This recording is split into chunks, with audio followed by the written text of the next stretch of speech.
Hello student, आज की video के अंदर हम फैक्टराइजेशन का दूसरा मेथड लेकर आए हैं जिसमें हम परफेक्ट स्क्वायर के ज़रिए से जो है वो फैक्टर बनाना सीखेंगे। तो हम ये देखेंगे इस वीडियो में कि फैक्टराइजेशन में परफेक्ट स्क्वायर को किस तरीके से इस्तेमाल किया जाता है। तो चलें शुरू करते हैं फिर आज की वीडियो।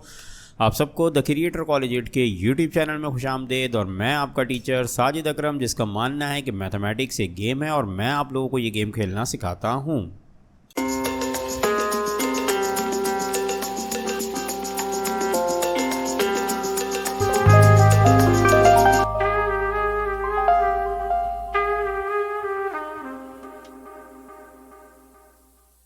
स्टूडेंट, फैक्टराइजेशन में परफेक्ट स्क्वायर को इस्तेमाल करने के लिए हमें दो फार्मूलों की ज़रूरत पड़ती है जिसकी मदद से हम फैक्टर बनाते हैं, जिनमें से एक फार्मूला है A square plus 2ab plus B square, जो कि बराबर होता है a प्लस बी के होल स्क्वायर के, और A square minus 2ab plus B square, जो कि बराबर होता है a माइनस बी के होल स्क्वायर के बराबर में। हम इन दो फार्मूलों की मदद से फैक्टर्स बनाते हैं।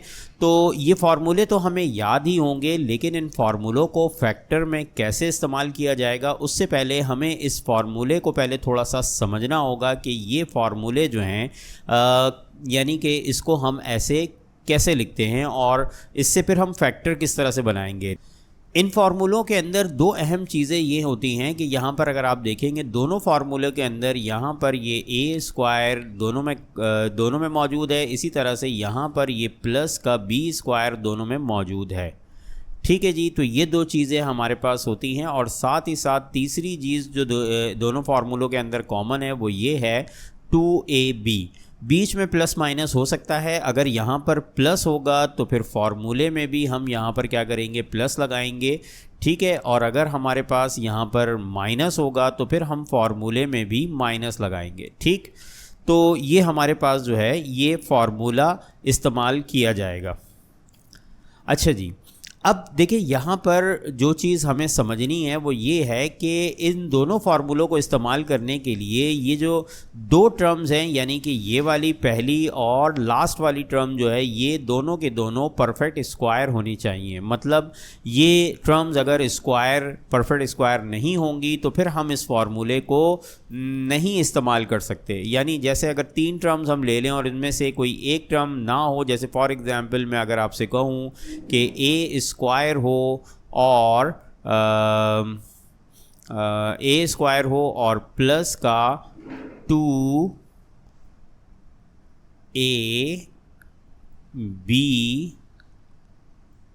एंड प्लस बी हो, स्क्वायर ना हो, तो हम इस पे परफेक्ट स्क्वायर का फार्मूला नहीं लगा सकते। क्यों? क्योंकि इसके लिए ज़रूरी है कि दोनों टर्म्स जो हैं वो स्क्वायर में होनी चाहिए।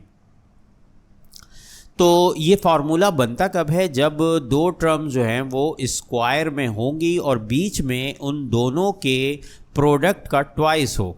सही है, तो फिर हम इसको फार्मूले को बंद करते हैं। इसी फार्मूले को बनाने का एक आसान सा और एक सिंपल तरीका अभी हम देखते हैं उस एक और एग्जाम्पल के साथ। इसमें देखें, यहाँ पर मैंने एक ऑब्जेक्ट ले लिया है सर्किल और इसका स्क्वायर ले लिया है। ठीक है, और उसके बाद प्लस और फिर 2 के साथ सर्किल एंड ट्राइंगल।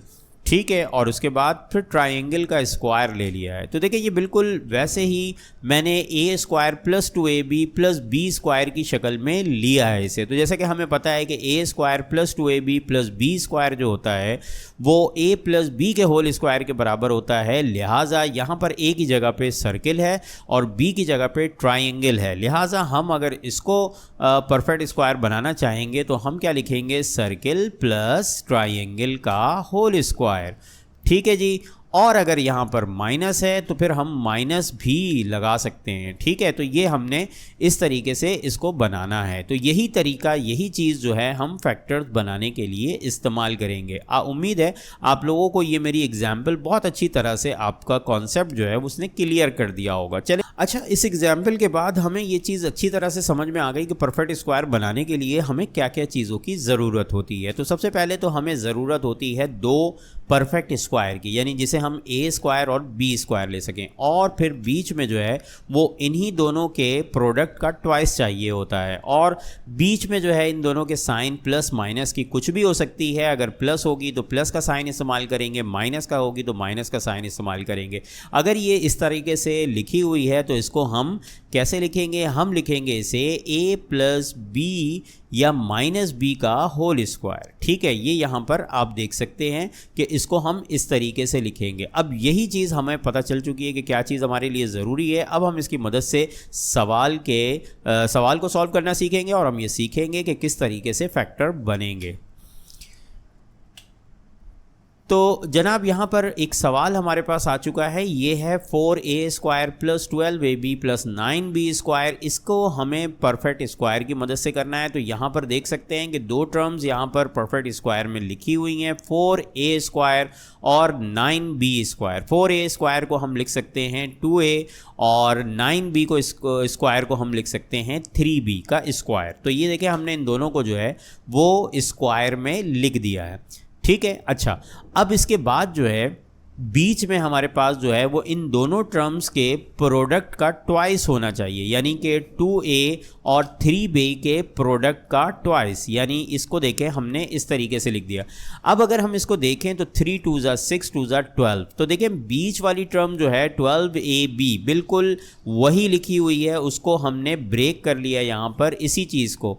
तो हमने जब इस पूरी चीज़ को देखा तो ये पूरा का पूरा जो क्या कहते हैं पूरी एक्सप्रेशन है वो एक फार्मूले के मुताबिक लिखी हुई है। हमें इस फार्मूले के बारे में अभी हमने पढ़ा है कि ये फार्मूला क्या होता है, ये होता है a प्लस बी के होल स्क्वायर का फार्मूला। लेकिन यहाँ पर हमारे पास a की जगह पे 2a है और b की जगह पे 3b है, लिहाजा हम यहाँ पर लिखेंगे 2a प्लस 3b का होल स्क्वायर। और ये हमारे पास इसका ये फैक्टर बन गया है। इसको मज़ीद अगर हम खोल के लिखना चाहें तो हम इस तरीके से इसको लिख सकते हैं। तो ये था फैक्टराइजेशन का तरीका कि परफेक्ट स्क्वायर से हम किस तरीके से जो है वो फैक्टर बना सकते हैं। तो ये था प्लस वाला। अगर माइनस में ही अगर इसी सवाल को मैं ले लेता हूँ माइनस के साथ, तो आप देखें बिल्कुल यही सेम काम जो है यहाँ पर हो रहा है कि दोनों को पहले a और b को अलग करेंगे, फिर उसके बाद बीच में इसके प्रोडक्ट का ट्वाइस होगा, लेकिन माइनस की साइन इस दफ़ा आएगी क्योंकि पर एक्सप्रेशन जो हमें दी गई थी उसमें माइनस की साइन थी। तो बस इसको हम लिख देंगे 2a माइनस 3b का होल स्क्वायर, और इसे भी हम इस तरीके से लिख सकते हैं।